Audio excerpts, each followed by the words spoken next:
Welcome from Hong Kong. I've been spending the past week as a guest of the Hong Kong government in Asia's World City. The Hong Kong government is inviting business leaders, politicians, journalists and think tankers to show them about Hong Kong's place in the 21st century global economy. We have to remember, of course, that in 1997 Hong Kong was a British Crown colony before it was returned to China under a one country, two systems policy. That meant that Hong Kong could retain its political, legal and economic system.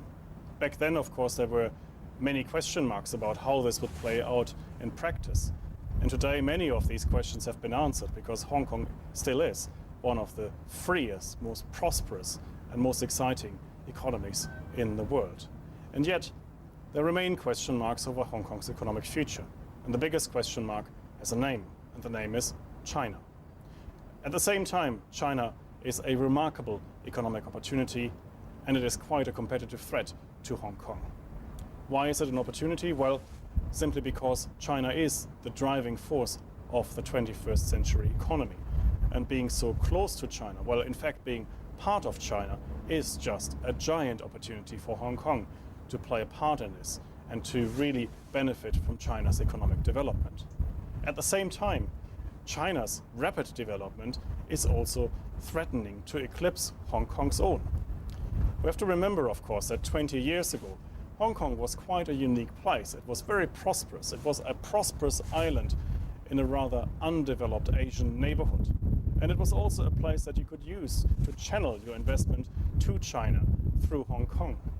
Nowadays, of course, China itself has become very prosperous, very open to the world, and you do not need Hong Kong anymore to channel your investment to China. You can just go to China directly if you wish to do so. So for Hong Kong, this remains a question mark over its economic future. Will it be able to benefit from China's development, or will it simply be absorbed into it or eclipsed by it? For Hong Kong, this remains interesting to watch. And interesting to watch also remains to see what happens politically, because this current one country, two systems policy will not last forever.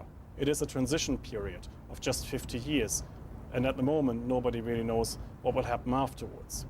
So these are the long-term questions and the long-term challenges for Hong Kong.